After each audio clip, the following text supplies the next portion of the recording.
All right, hey guys, so it's Sergio. I'm back. I got Teddy. I got a special guest, Carlos Geddes. Make sure you check him out on Instagram. He's gonna be going to Southern California summer of 2024. All right, big things, so be sure to check him out. He is a French ring decoy and he is certified. Now, we're gonna get Teddy ready for the brevet. All right, and so we're working on this. So today's exercise we're working on is the face attack. All right, now with the face attack, all right, pretty simple. I know it sounds serious, right? No, he's not coming at your face and biting it. For those of you that don't know about ring sports, what he's doing is essentially I have him next to me, I release him, he goes, he bites the decoy, they play around for a minute, and then I can either A, recall him if we're doing the brevet, or B, he outs and he downs and I gotta go pick him up. Now, with the face attack and with everything on this channel, I'm showing you how to fix things. Now, we got 3 issues with Teddy, okay? 1, we already seen it, he's super attached to me. So every time I out him, what's he doing? He's recalling automatically. So we're gonna have to work on that because I don't want to set myself up for failure for ring 1, 2, and 3 and just worry about the brevet. So I could just out him, he recalls, great, have a great score in the brevet, awesome. But the problem is the more he does it, the more he's gonna do it. So that means when I go to ring 1, I go to ring 2, I go to ring 3, now I'm having to fix something that I've already cemented into him and I can't be having that, okay? Now, the second problem that we're having is his head, all right? So we're going and he's turning his head the wrong direction, all right? Carlos is gonna get into it a little bit more about how to turn his head and all that good stuff, but I just don't want him to get injured, all right? So his safety is my #1 priority. Third thing that we're dealing with is he's chasing the prey leg. Once again, Carlos is gonna explain a little bit more about that. I can't be having him. So 3 things we're fixing. We're gonna work on his out and down. We're gonna work on his turning his head the correct direction. And the last thing is we're gonna work on him chasing the prey leg. You got anything? Yeah, right. So like you said, turning the head the correct direction is very important because the dog is coming in so fast, and then later on in the ring 1 and higher, the decoy is also moving. And in order to catch the dog safely, they need to have their head turned the right way or they can do serious harm to the neck.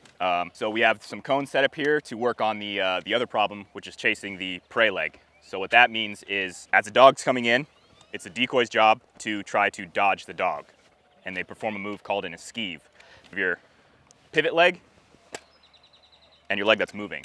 So the leg that's moving is considered the prey leg. This is what we don't want the dog going after. So if the dog's coming in, I'm going to pivot this way. We don't want the dog to chase this leg because if he tries to chase that, he's gonna miss. Ideally, we want him to come in.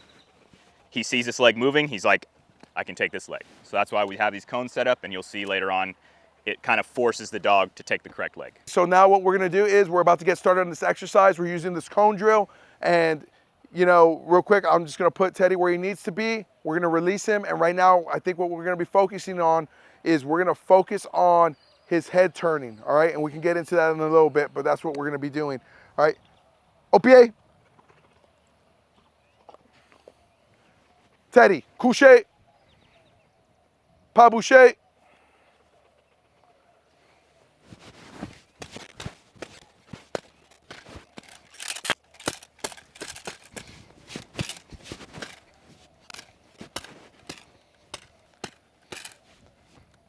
Teddy, tuck. So right there is an example of what we're talking about. So he went for the correct leg, however, his head was turned the wrong direction.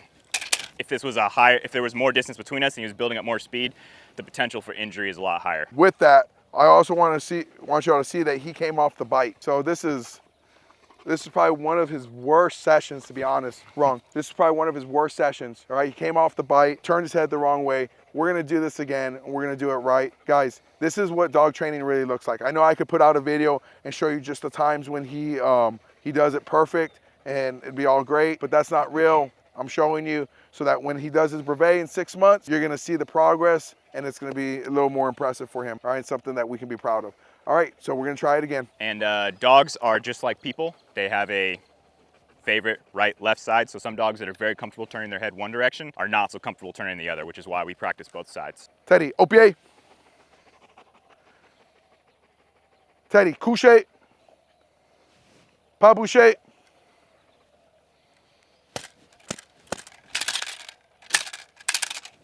Teddy, tuck.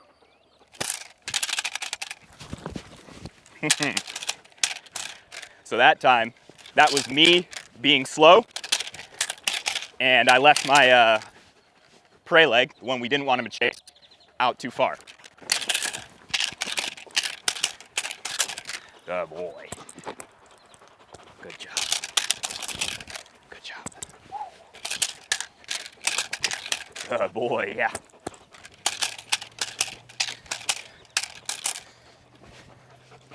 Good job, yeah.